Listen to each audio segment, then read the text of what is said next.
everybody, and welcome to Roll Together RPG and to the final episode of Myth and Mythios. My name is Josh. I use he, him pronouns, and I shall be your game master for tonight. And as you can see, I am joined by two absolutely amazing people. One of them you'll absolutely fall for is Nat. Oh, you're funny. You're so funny. Hi, I'm Nat. I use she, her pronouns. That's just my character, Fig, who sometimes masquerades as Tisiphone the Unfallen. Not so true anymore. Just been dropped off a cliff. And then we have the one who will have you in stitches, Tom. I don't have words to convey. Anyway, hello, it's me, Tom. I use he, him pronouns, as does Elpinor. Realizing sometimes if you talk the gods, they might be angry. You know, you call your best friend slash and the next Sorry, thing I think I just got a bit of a tickly throat right at that point. Yeah. Hydrate. Yes. So I gave her an epithet, which I thought was very fitting, and it seems to have rather blown up in my face. I wonder what Ulysses up to right now. Maybe we could get this myth back on the tracks. Eh? Wow. See, this is why Fig is cross. Just so she's not dead yet. And I'm already like on my ancient Greek phone going, "Hey girl, are you up?" I'm sorry. What for? Which bit? Oh, my throat's gone sore again. Oh dear. Yeah, I mean, while we let Tom take his throat medicine for that, we're going to dive into our sponsors and supporters for tonight. Our sponsor is Phoenix Dice. You can go to phoenixdice.com to get yourself some clickety-clack math rocks, including some limited edition Roll Together dice, which are lovingly being displayed right now. If you use code ROLLTOGETHER, all caps, at checkout, you can get 25% off of your purchase. Massive thank you to the D20 Club, Dice Heads, and other tiers on Patreon. They are fantastic. They are the best. You can join them from as little as $1 of your local currency per month, or 1 goat that must be sent to Tom for various different reasons. By following all of the links below. Speaking of links below, if you could please leave a like on this video, comment down below, and subscribe to our YouTube channel, that would be fantastic. That helps the algorithm let us know what you like, so we know what to make more of for you. And with that, we are going to dive into the final episode of Season 1 of Myth and Mythios.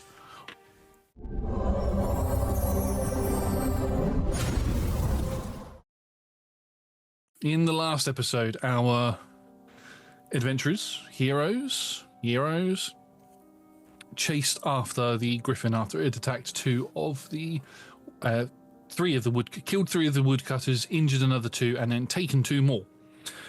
Upon their journey, they came across the opening to a large cliff area where they saw that the two of the surviving woodcutters were being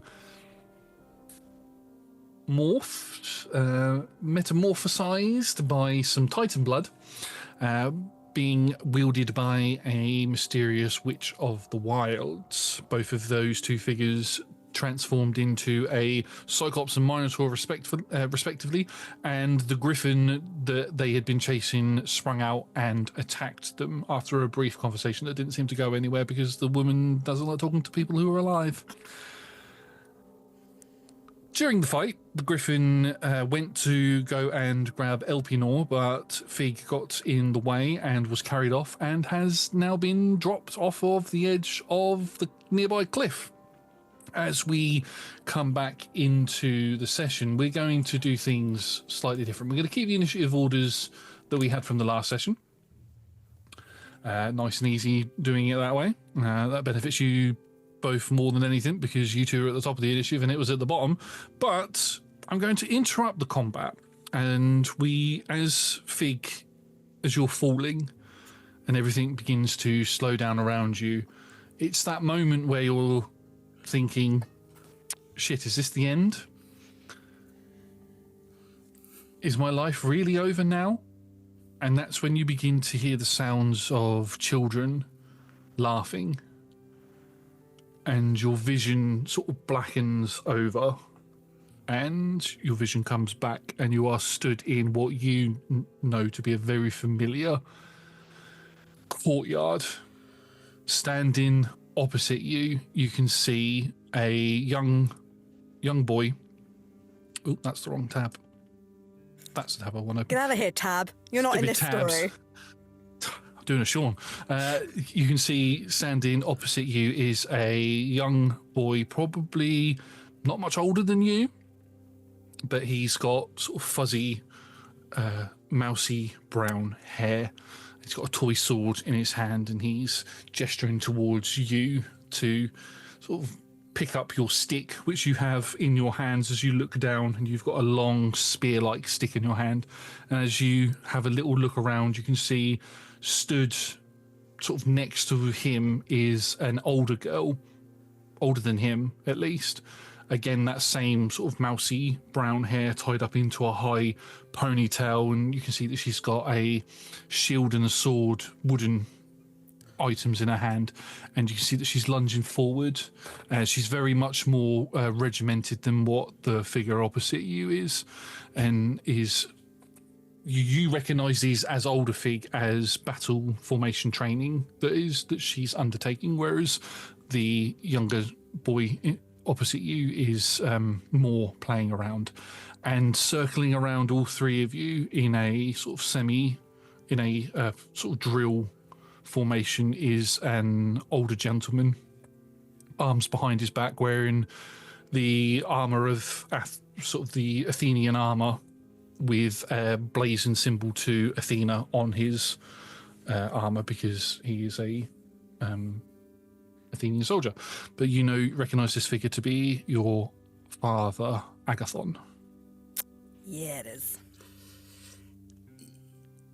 Yes. As you are walking around, as he is walking around, you can hear the noises of your sister as she is lunging forward. You can hear her go, yeah, back into position, yeah, back into position. And your sister's name is, you may have to correct me on this, but I've got it as Hypatia. Hypatia. Hypatia, there we go, see? This is why you need people to correct you. And your brother is, I've got Dion. Dion. There we go. I was going to say Dion, and then I was like, no, don't butcher it. But it was right. I should have gone with my instinct. But yes, your family, your brother, sister, and father are all in the courtyard area. And your father stops. You feel his presence next to you. And you just happen to look up, and he looks down towards you with a big stern look on his face. And he's completely clean shaven. It's not really, at least in the Athenian army, at least back then, it wasn't a common practice to have a beard in the military. You want to go to Sparta if you want that sort of stuff. But he's stood there completely clean shaven. He looks down towards you, really square jaw, looks to you, and as you just look up at him, you see the warmest and softest smile move across his face as he bends down and picks you up into almost like a baby, sort of picks you up like that and throwing your spear around trying to get out because he's doing something that's embarrassing. I want to fight like Hypatia! I want to fight like Hypatia! No, please. Put me down! Right, okay. And he sort of puts his hands underneath around your stomach and sort of plonks you on the floor. And you can see Dion is sort of, he's gone off somewhere else. He's gone off and he started hitting a tree. You can see Hypatia is completely focused on her drills and is not distracted by this at all. Just start thrusting the spear just in random directions. Yeah. Hang on, wait a moment. And he just sort of deftly dodges out of the way as you nearly poke him in the eye with it. He's like, got ya! Almost. Right. Please come with me, young one. He goes with you, takes you out of the courtyard area and leads you into what you know to be the sort of the training room. He's quite a general of some... My words today are failing me miserably. He is a general of high esteem within the Athenian army. And so he's got his own training ground. He leads you through into what would be considered a gym, like a gymnasium type thing. And he's got climbing apparatus all around. And you watch as he begins to unbutton his armor that he's wearing, and he pulls it off over his head and puts it down, and he's wearing his basic toga underneath. And he walks over to this large dish that he has in the middle of this sand pit that leads to a climbing frame, and he beckons for you to come over with him. We'll toddle over. I'm going to need that off of you. It's my stick. I know, but you're not going to need it for what you're doing here. It's my stick. Give it, please. Come on, Fig. Fine. Takes a stick off of you and sort of embeds it into the sand, and then he gestures for you to give him your hands.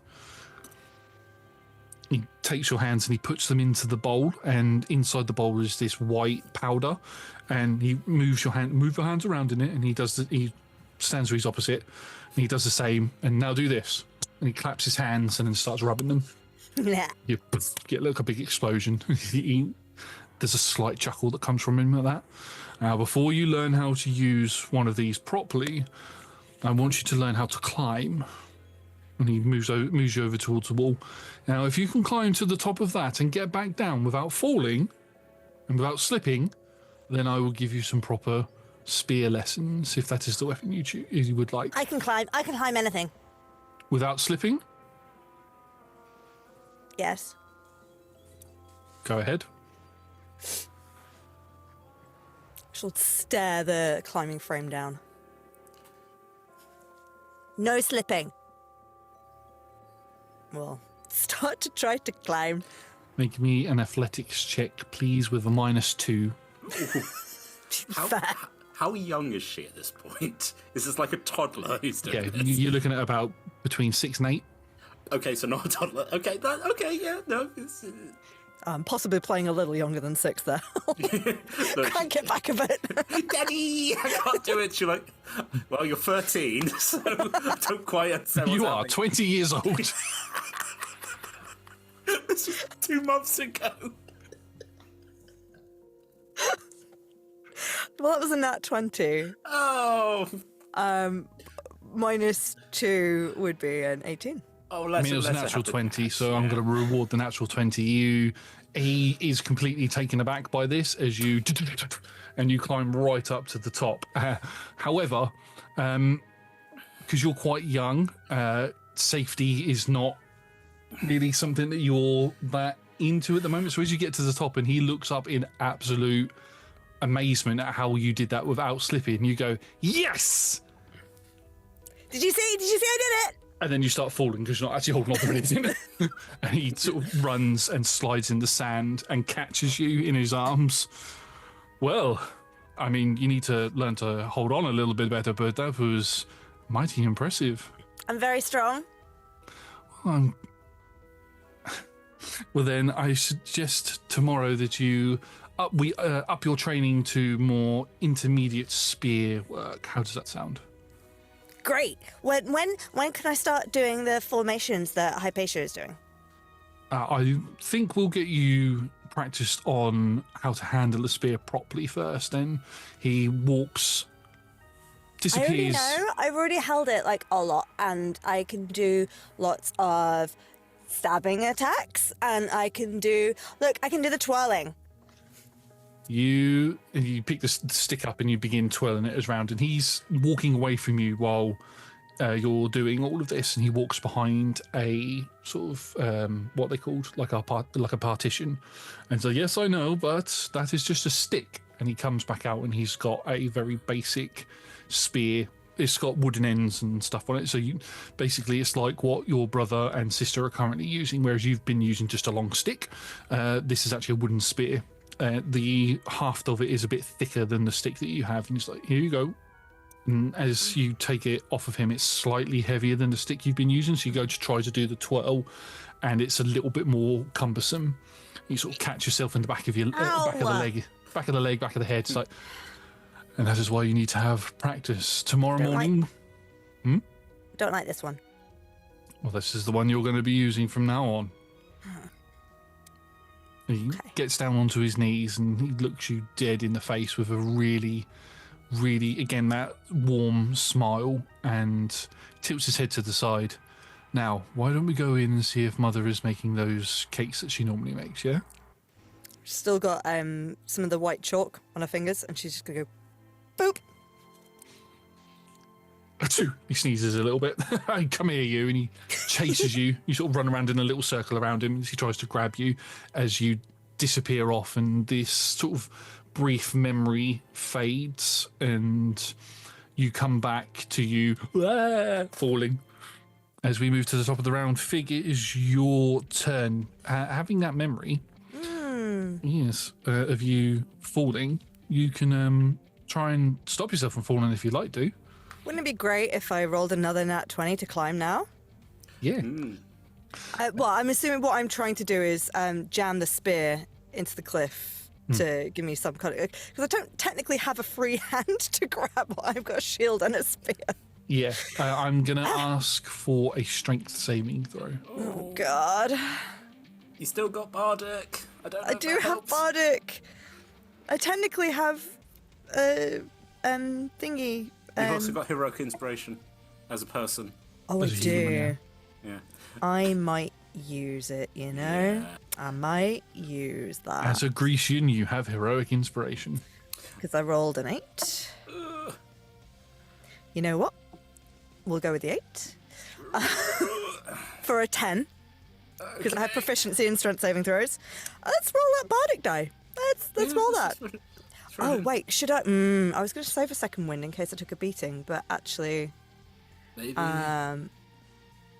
I think let's use my other second wind to tactical mind this sitch. So I'm going to so we're currently on 10, adding a d10. We're now on 13. Adding the Bardic. Yep, that would be a good idea. That's still a 15. 15 exactly what you needed as you... 15 was what you needed to be able to wedge the spear in to stop yourself from falling. If you rolled higher than that, then you would not fall as far down the cliff, but you wedge the spear in and the spear slides with you. You are within range for somebody to dangle over the edge and grab you, but it's going to take you a full turn to be able to actually climb back up fully. Yeah, fine. And in order for you to do that, you're going to need to leave your spear behind, because you're going to need to use your spear to stand on to climb up. Unless you want to take an extra turn, like move an action sort of thing to climb up with the spear, you can do that. But if you want to get up and do something else with your action, you're going to need to leave the spear behind. Not on this turn, though. Sure. I think I'm just going to, as she's hanging there, just yell so Elpenor doesn't do anything stupid. I'm still here! I'm still here! Thank the gods. Glauks, help him out, however! And Glauks is going to sort of flutter around you, ready to, I don't know, be helpful. And that makes it your turn, Ellie. I turn on my heel and just walk into the woods going, well, that was unfortunate. Sometimes women just fall off cliffs. Wow, 10 episodes and I was just like, gotcha. Hurry over. I'm flying. Hey, I was raised by dryads. Do you think we form emotion? We flash back to me when I'm 7. I'm just asleep on a rock, covered in grapes, and they're like, "Oh, sweet boy, innocent boy, no concerns." Fine, you know, it's what I expected, because you know what they say about muses. Yeah. Sometimes they abandon you. You'll find another muse somewhere. They be amusing. Hey. Anyway, let's go save my right. Let's. I hurry over to the cliff, making sure I don't run off. I get down on my little tummy, and. What are you doing? Watch out for the griffin! Oh, the griffin's still there. I think my hands down for you. I look up, and with the other one, I just go in a language you don't understand. I yell, "Flee!" at the griffin. I use command. Can the griffin please roll a wisdom? It can indeed. That's a 16. That unfortunately 15, beats it. Oh dear. Worth a try. Just look and like, bollocks. Yeah. So I'm prone. No, I'm not leaving her, you know. Yeah. Okay. It's the Griffin's turn. As you're laying there, the Griffin lands behind you, and its claw comes up and slashes down at your back. Like you say, Still at disadvantage. Disadvantage. so it's just a straight roll then, because it has advantage because you're prone. Ooh, 16, 22 to hit. You know what? Disadvantage again. Okay. I mean, that's an 18 to hit. That does still hit, but here we go. How many more of those lucks have you got? That's 2. 2 per long rest. Was that it? Yep. Oh. Might have been useful for something else, but who knows? I didn't want to get slashed. Yeah. Right, so that is going to be 9 points of slashing damage. I say, ouchies. As this large tear just rips itself across your back. For Fig, you just watch as blood just slops over the edge of the cliff. Some of it hits you in the face, the rest of it goes down. What are you doing? Get out of here! Sorry about that. No, I'm not. You're a hero. And the hand still... I told you to stop calling me that! Can't lie to you, Fig. Come on. It is stood over you, and Fig, it is your turn. You can use Elpinor's help with holding his hand over to get up with your spear as a movement. Just quick con roll, because compared to that, 16. 16, yeah. Heroism's Heroism's still up. Yeah, still glowing. Right. So with Elpinor's help, I can get up with the spear. You can get up with the spear as a movement, so you'll still have your action and bonus action. Amazing. I've got to reward him sacrificing himself like that. True. In that case, what happens is she will glare at you and then grab your hand with her left hand.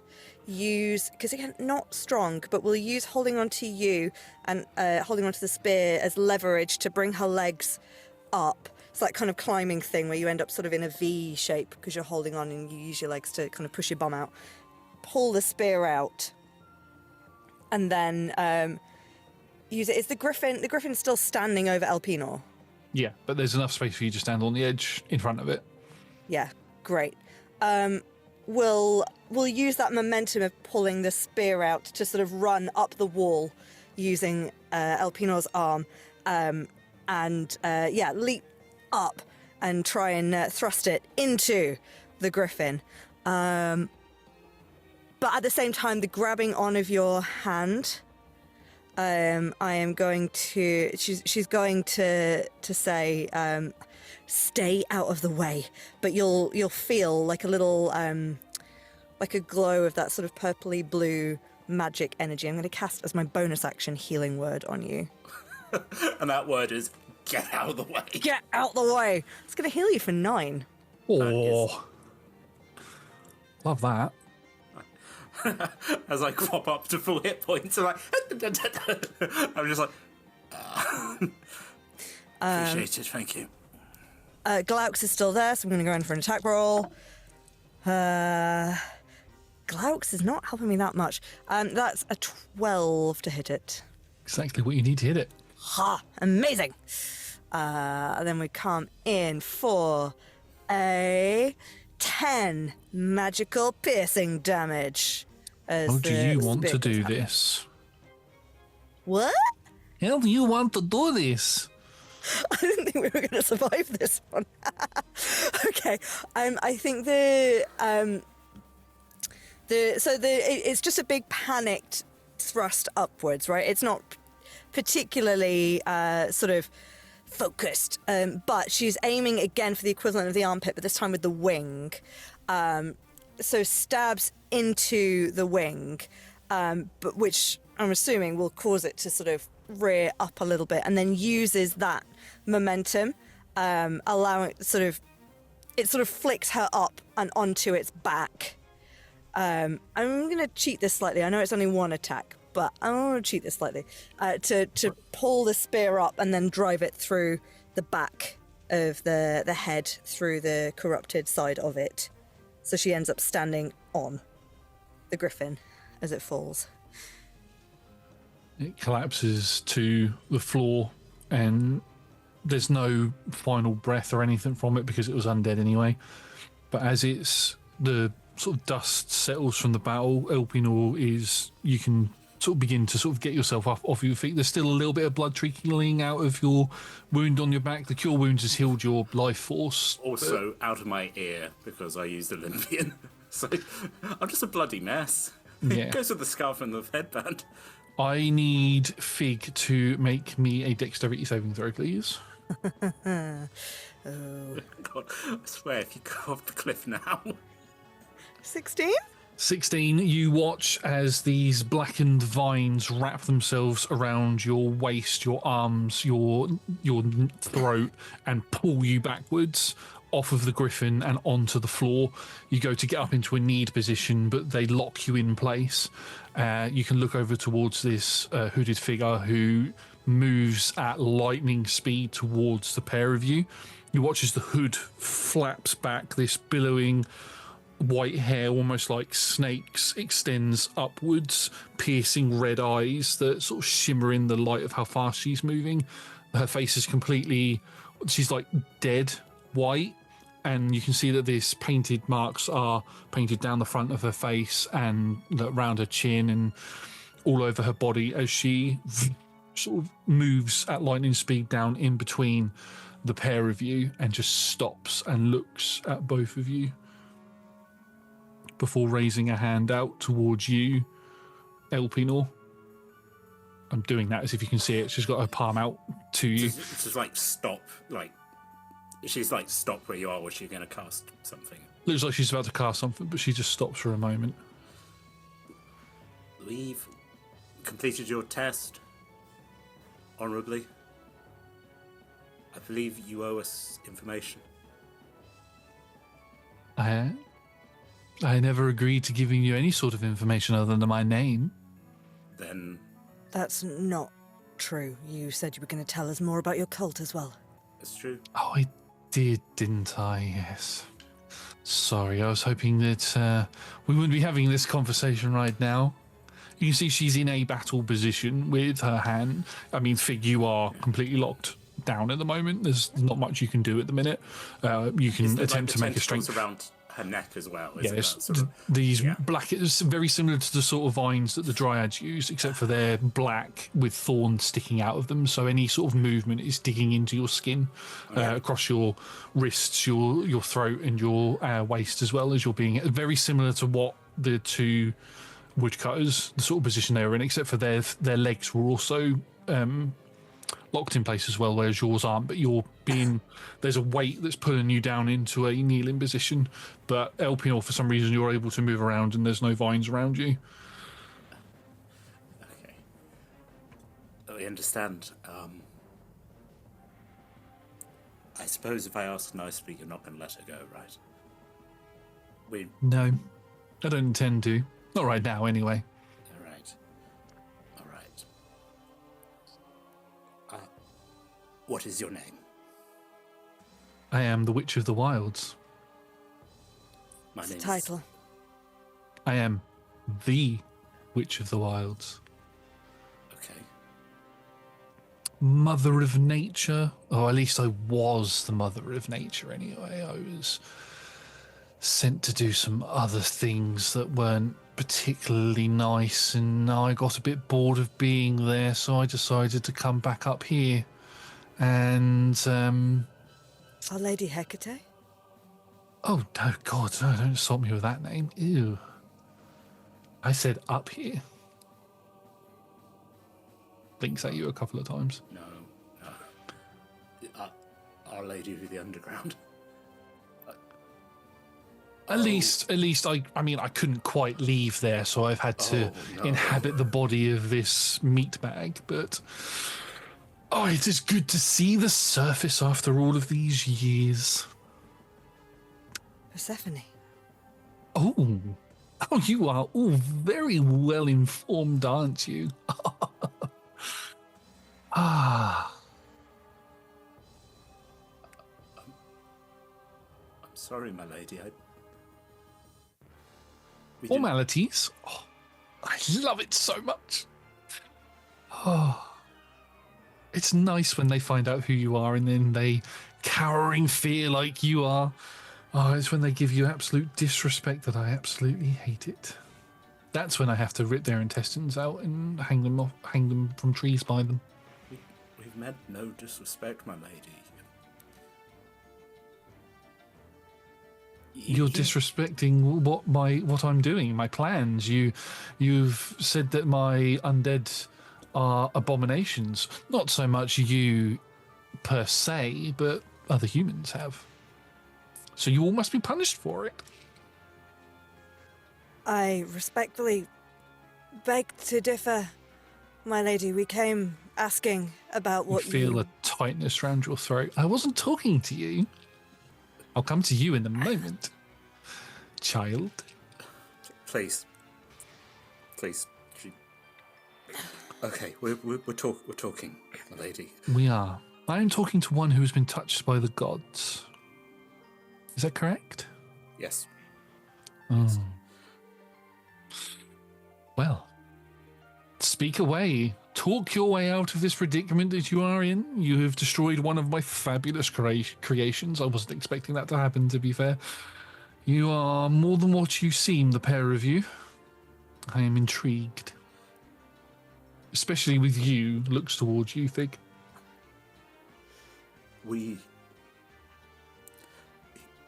Humanity was not aware that we had displeased you.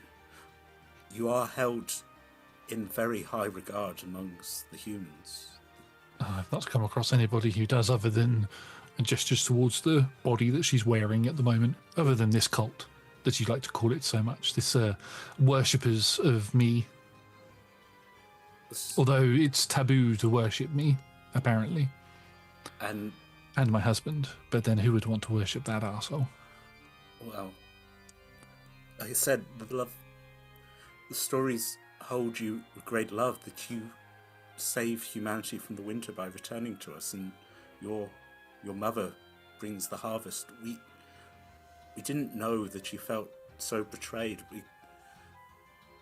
Please,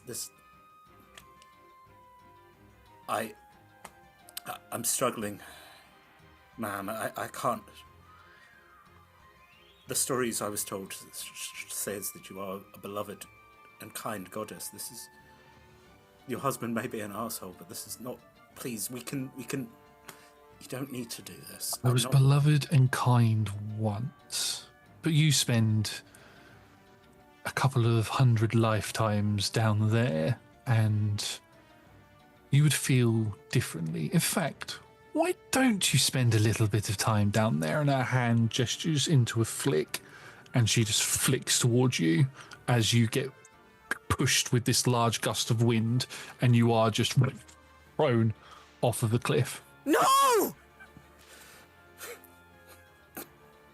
I don't think there's anything I can do to stop that happening. Yeah.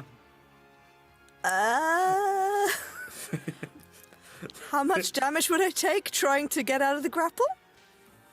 Well, technically you should be taking a point of damage every time you move, but if you really, really want to push it, you're going to take 2d6 points of piercing damage. You've still got heroism up, so I think as you were moving, it was like the heroism was like, and fix it. You'll know when he dies, because the heroism will drop. What a friend. Sure. I will push through 2d6 of damage to try and grab him. You're nowhere near the cliff face. She pulled you back, and you are locked in position. No, as soon as she was in between the two in. of you. Okay. Because Elpinor was getting up from the cliff face after pulling you up. You'd been pulled off of the body, so you're the other side of the griffin body, which you've noticed is begun to dissolve away into slush. Sort of flaky slush, sort of almost Thanos style. Delicious and tasty. Also, I take are the Minotaur and the Cyclops still here? No, they've gone. They've walked off. They've walked off to cause problems. Marvellous. Great. Yeah. Cool. Yeah, that's And now she turns to look at you, and you can see there's almost like a sort of undeadness to her movement as she moves around, or a possession, as it were. This body is not hers. Now, we came to you wary, but not intending to fight without talk. What had he done?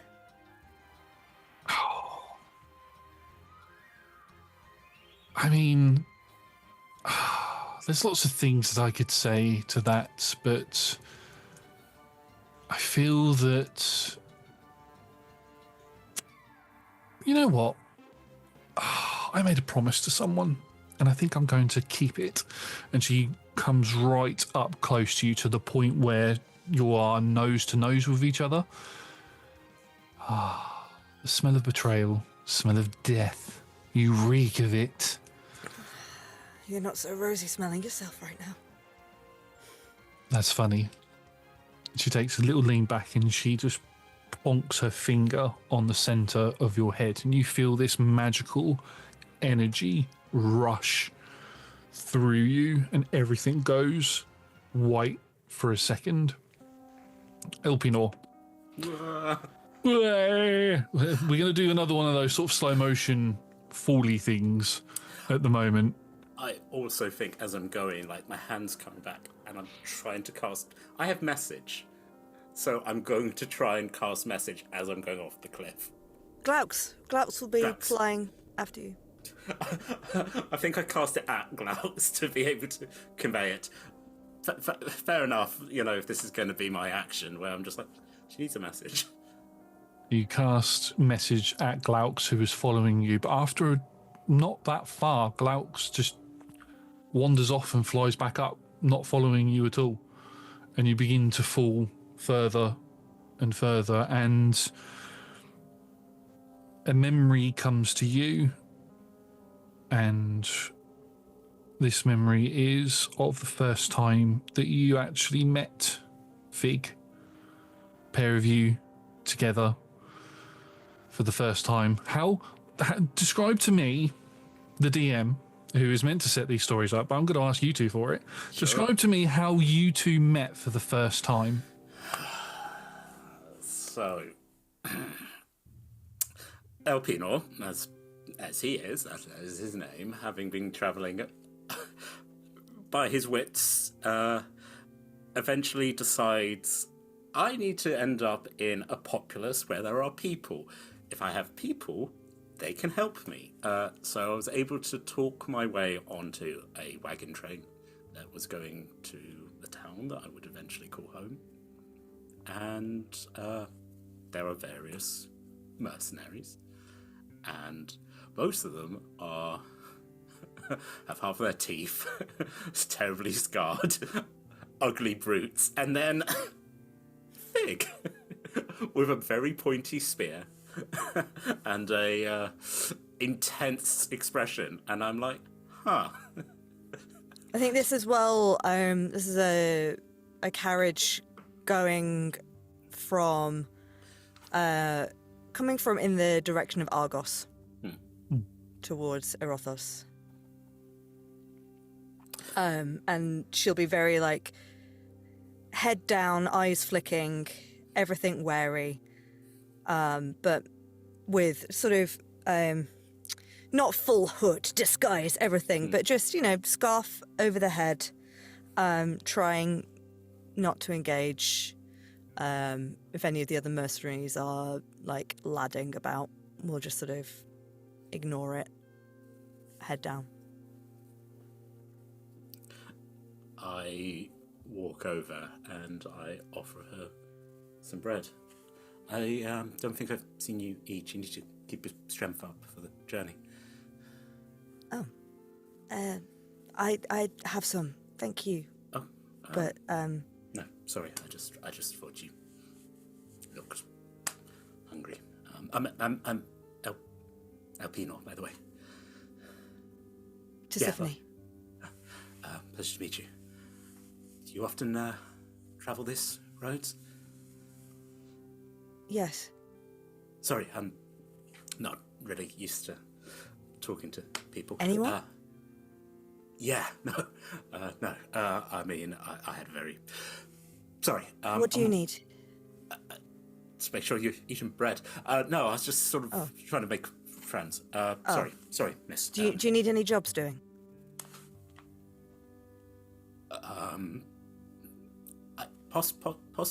Possibly. Like, killing things, you mean? Or Do you like, need things killed? You don't really look like a... I've got lots of enemies that I need killing kind of An guy. older woman comes in, this is in the bar tavern of So this is Erebos. not on the carriage right now. I'd say you're all. This is at the point where you're sort of like you've stopped off at Erethos, and some of you are. This is meant to be like a pit stop for you, and you're in the bar area for you anyway. Fig, this is a pit stop, and Corinna comes in. She's like, Mr. Elpinor, did you happen to find somebody to help you with that job that you were going to take? Yes, Corinna. This is my new associate. Lena, this is going to pay quite well, actually. So if you... What is the job? Well, I might have agreed before I discussed what it was when she was like, yes, Corinna, yes, of course.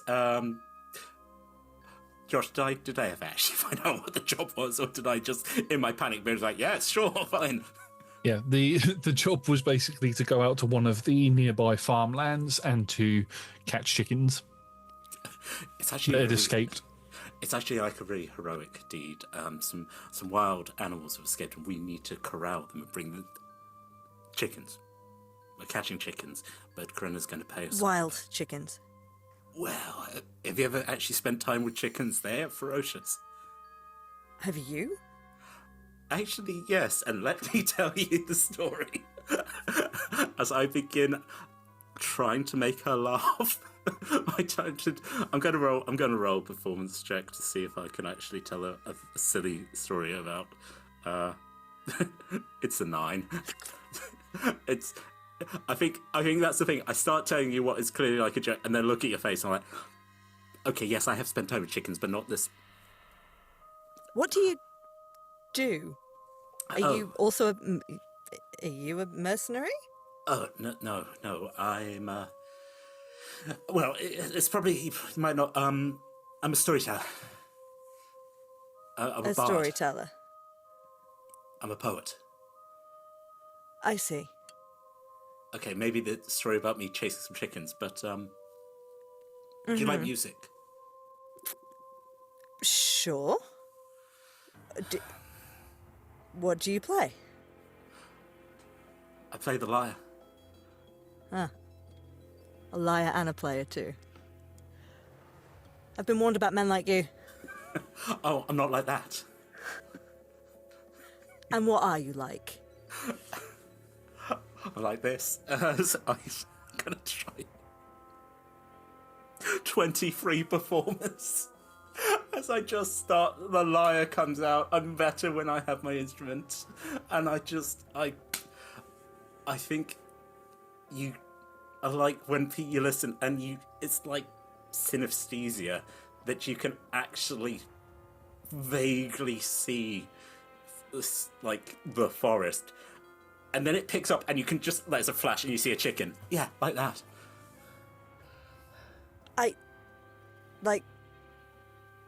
Huh. Yeah. So, how about it?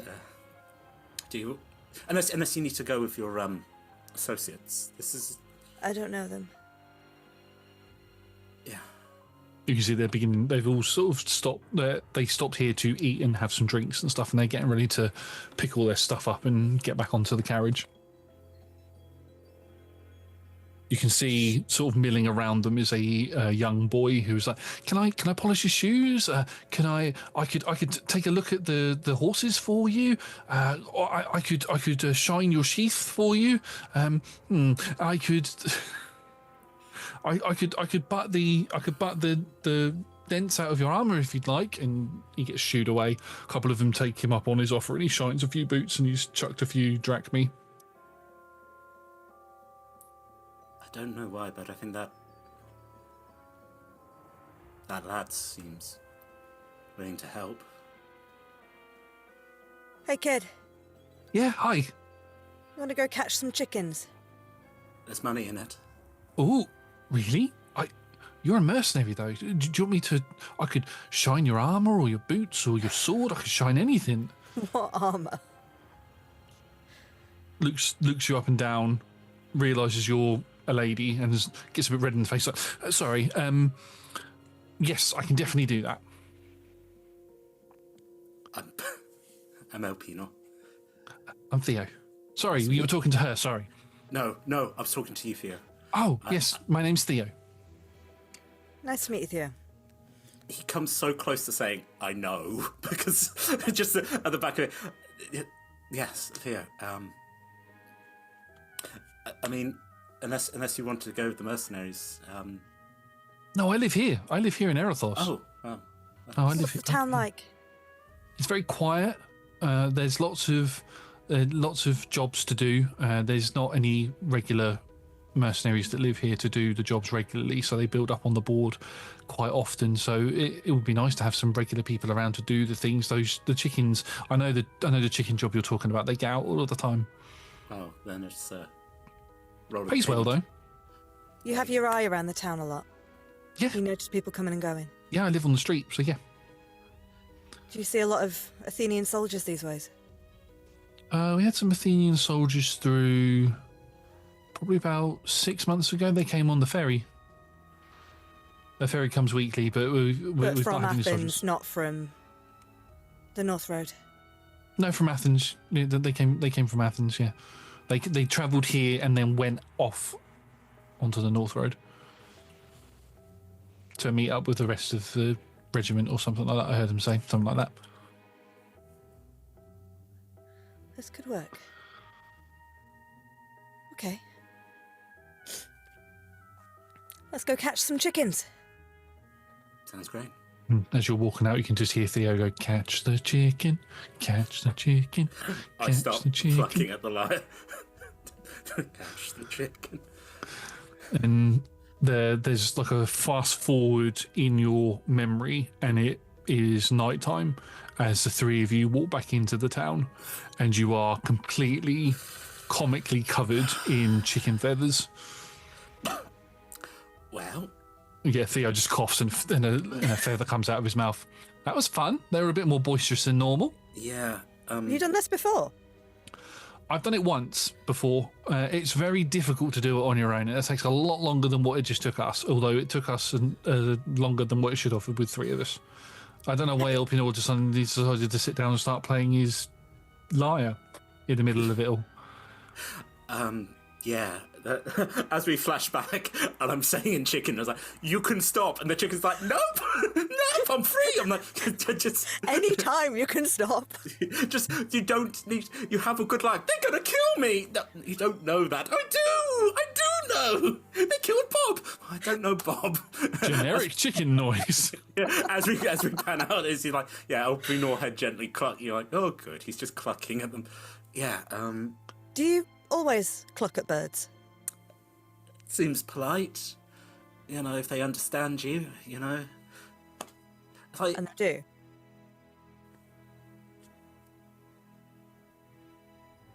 The temptation to have 18. some women walk across right now is really real.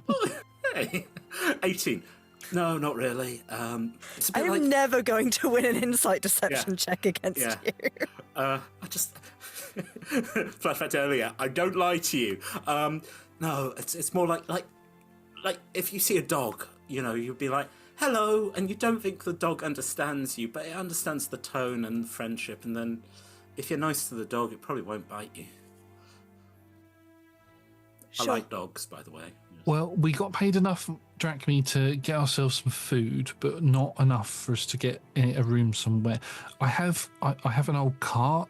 It's broken down, but there's an old cart in the stables that you could share. We could share if you want. Be a bit cramped, but it's the most comfy place I can think of to sleep. Well, your points at Elpino. You've been in town. Where do you usually crash? Oh, you know, looks at some of the bushes, around. Okay, fine. Technically, I'm homeless, but a cart sounds good. I suppose it would be too much to think that you've got a horse, Theo. Oh no, I haven't got a horse yet. I'm saving up for one, but I have to keep buying food. So there is a horse merchant coming through in a couple of weeks. So I'm hoping to have saved up enough by then to be able to get myself one. And I'm hoping to have had the cart fixed up by then so that I can use it and then I can leave. I can either leave this place or I can take on bigger jobs and I can do some travelling trade for the town. I'd like to pay Corinna back for all of the help that she's given me. That's She a good one. Oh yeah. There's a naughty word man up in who runs the town. His name's Sponder. If you want some of the higher paid jobs, then you go to him. But he always tries to get out of paying you what he owes you. But everybody knows that if you want to speak to the leader of the town, although he's technically the leader, but if you want to speak to the leader of the town, you go speak to Corinna. She's the one that will set everybody right. okay. That's So, let me get this straight. Yeah. I have rocked into town looking for mercenary work. And I have left the cart that I paid for behind to stay here with two guys that have nowhere to sleep, no food other than the food that we can pay for with the jobs that we do, so we've already spent it.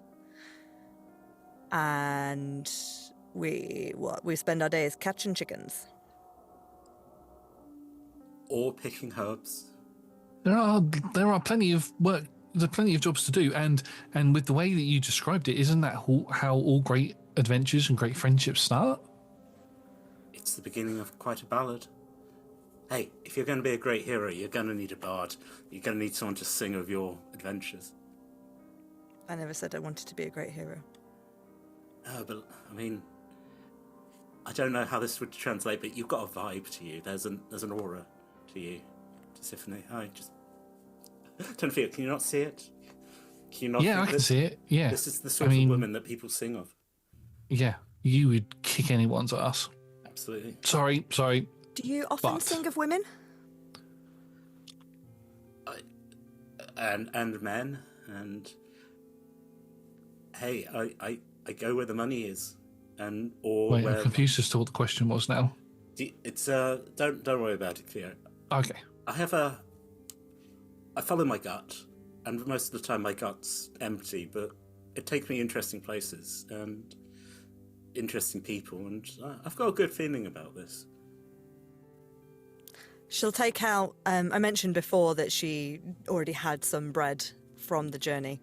We'll take out the remainder of the bread and tear it in 3 pieces. Hand you a piece each. Cheers. Well, thank you. Call me Fig. Nice to meet you, Fig. I'm El Pino. I'm still Theo. Oh, follow me. I'll take you to the stables and I'll show you where it is that we're going to be sleeping for the foreseeable future. And Theo leads you to the stables where you see the cart that you had been travelling in for a number of months, years maybe, that you'd all been together. Before very quietly goes, "Yep, that's the cart." as pieces start. I know which horse we need to buy when the horse merchant comes into town. Yep.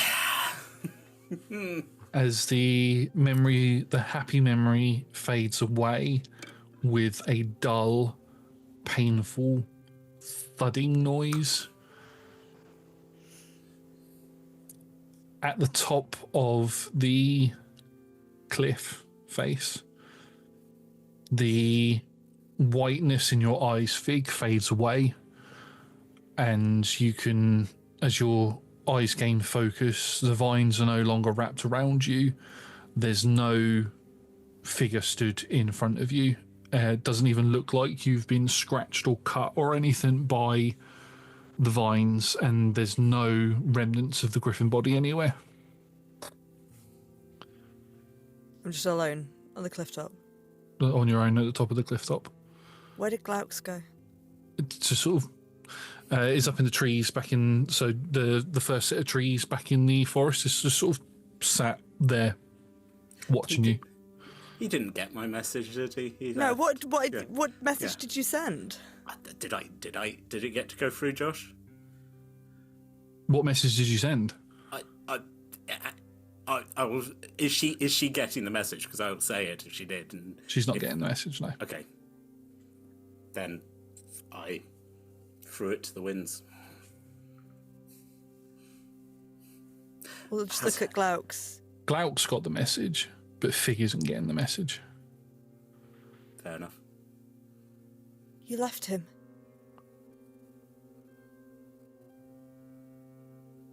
Left who? Elpino. Strange, Fig. You don't know who Elpinor is.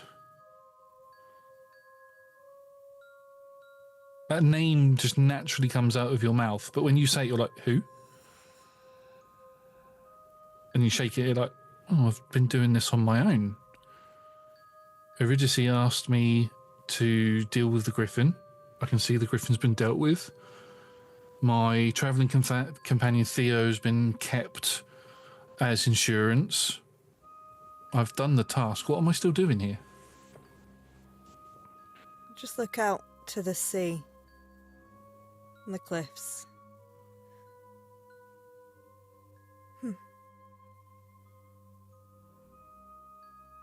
Glauks, why am I crying? The griffin was in pain. It was sad. It was very sad. I'd never seen one before. Beautiful creature.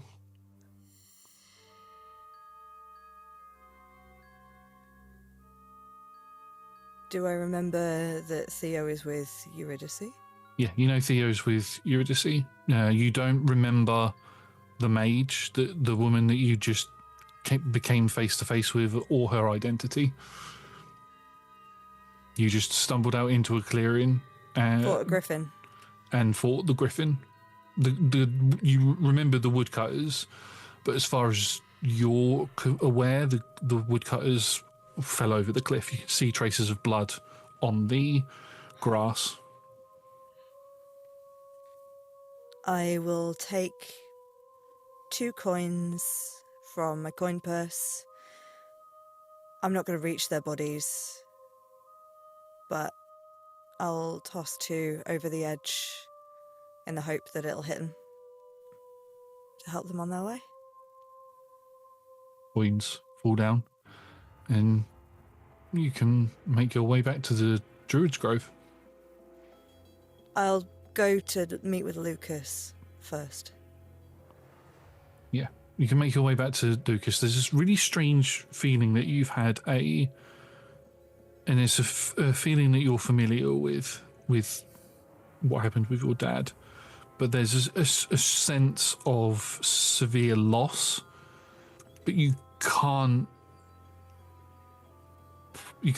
like pinpoint where or what it is that you've lost. And every now and then, like you said before, tears just begin running down your face, but there's no real emotion to it. There's not like an emotional trigger that's causing it. It's just every now and then you just start to cry a little bit. I fell. The griffin tried to drop me off the cliff and I nearly fell, but I got back up and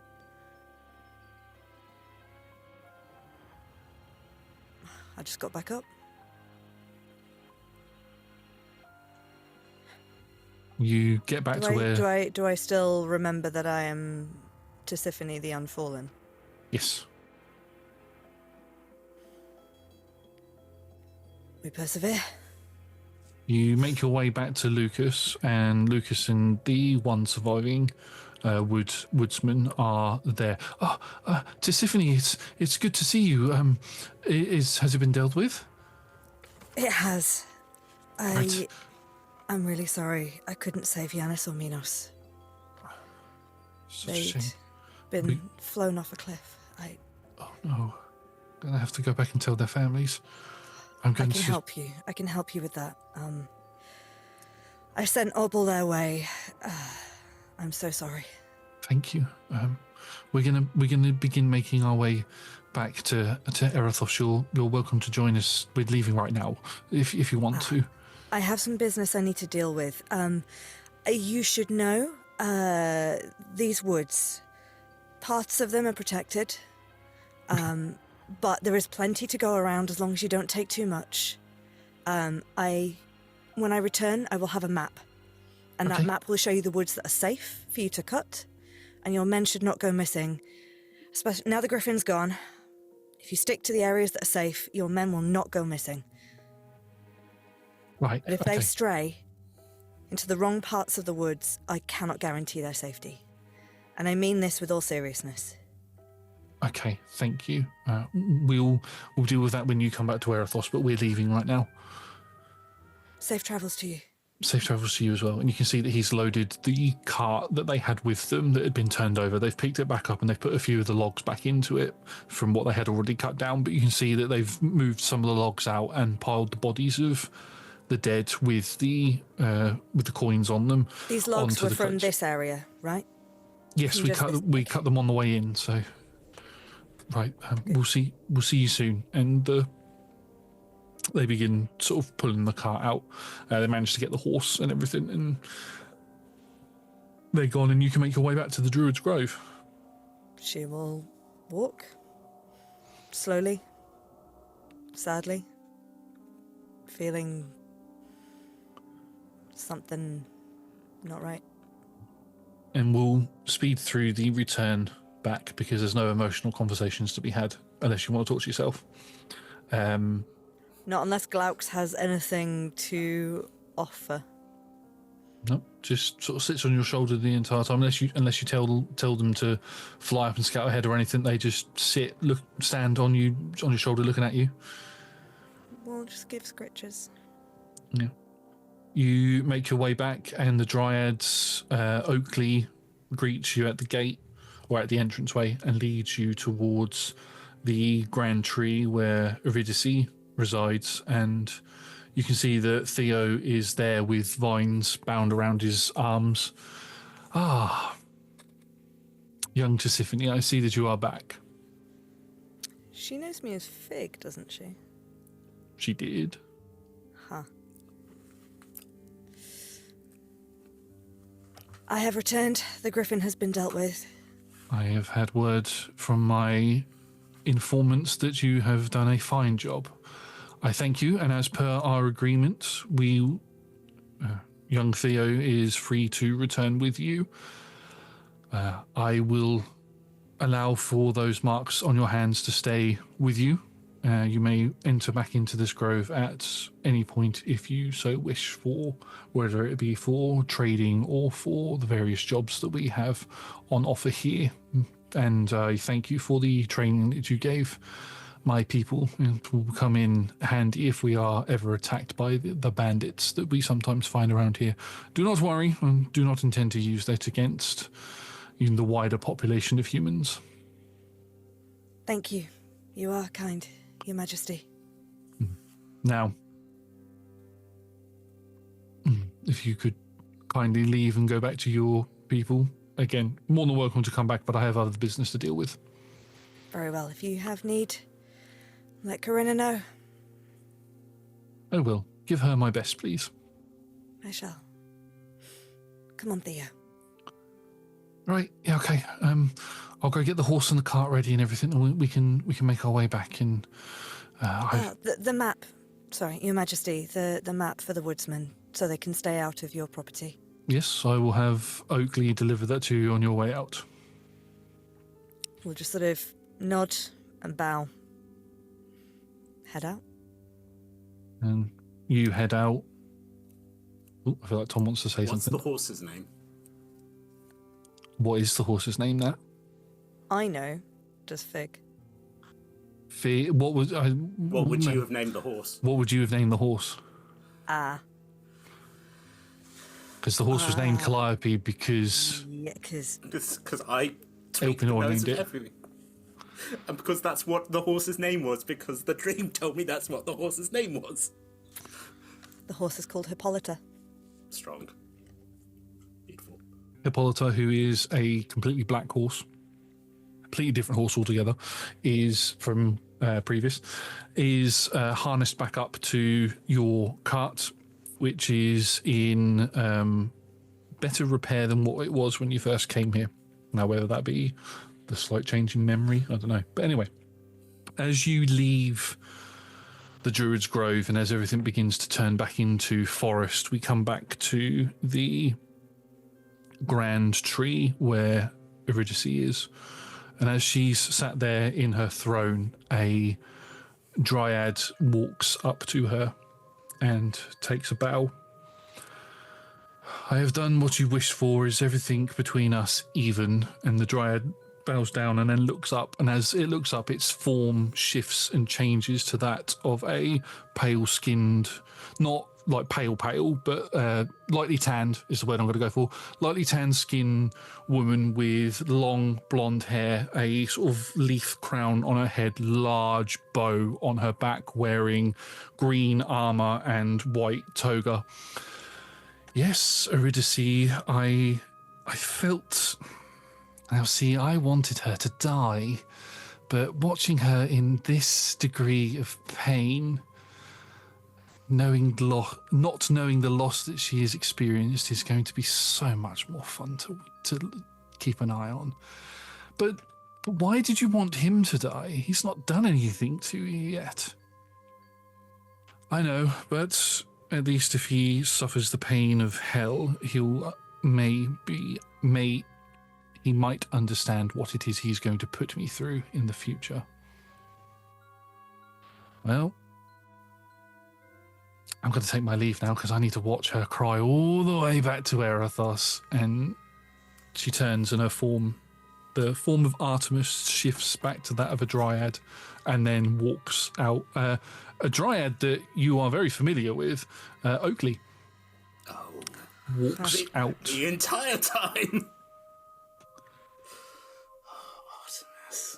And that is where I think we're going to end this season of Myth and Mythios. I'm just dead, folks. That's it. Or is it? Elpinor, your eyes open. And then you can look at your hands and you can see through your hand. Ugh, that's unnerving. You are on a large dock, it looks like.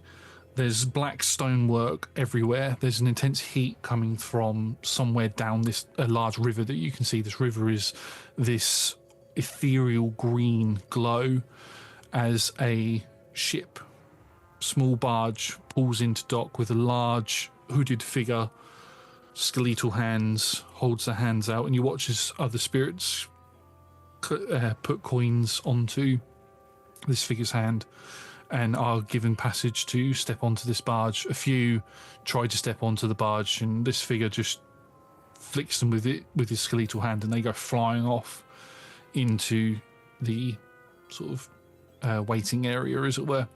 And every now and then you have a little look around and you can see that these large hands come out of the sky, again bone-like, and they just grab the spirits by the scuff of their necks and picks them up and takes them off into nothingness. You make your way onto the ship and the figure looks towards you, and as you go to hand out coins, nothing falls into his hand. And as he goes to flick you, you watch as his body shivers. Right. And he gestures for you to get onto the boat. Praise be to Hermes. Sit down. So, looks like we're going to be here for a while. Boat Many years pushes ago, off. there was a man whose name was Elpinor. and he was known as the Forgotten. Now, he sailed with brave Odysseus. Literally, I've just got a captured crowd now. And I'll tell you the funny thing, friends. That poor fuck died falling off a high point. But I jump ahead. Anyway, sing now of the man of many devices. Long from... I've got a captive audience. Yeah, that's where we are going to wrap up the season of Myth and Mythios. Thank you very much, everybody, for watching us. If you like what you'd seen, please do consider coming back and watching us on Mondays and Tuesdays on Twitch. Also, if you'd like to see the talk together, the sort of the seasonal wrap-up talk together, join us at the same time on Patreon for the Dice Head tier next Thursday for that. So come and see what we're about to talk about and all that sort of stuff. It's going to be interesting, I think. Thank you very much to my two players for going through this emotional roller coaster with me and for the story that we have told. It's been amazing. Thank you to both of you. You are the best. And massive thank you to our sponsors and supporters and to the D20 Club and Dice Heads on Patreon. Fantastic. They are the best. You can join in from as little as one of your local currency per month or one goat that must be sent to Tom for various reasons. Only undead ones, though. Only undead ones. Oh, good. The zombie goat is here. Yeah. Saves a fortune on feeding it. Yeah. And with all of that, we will see you soon. Bye. Bye.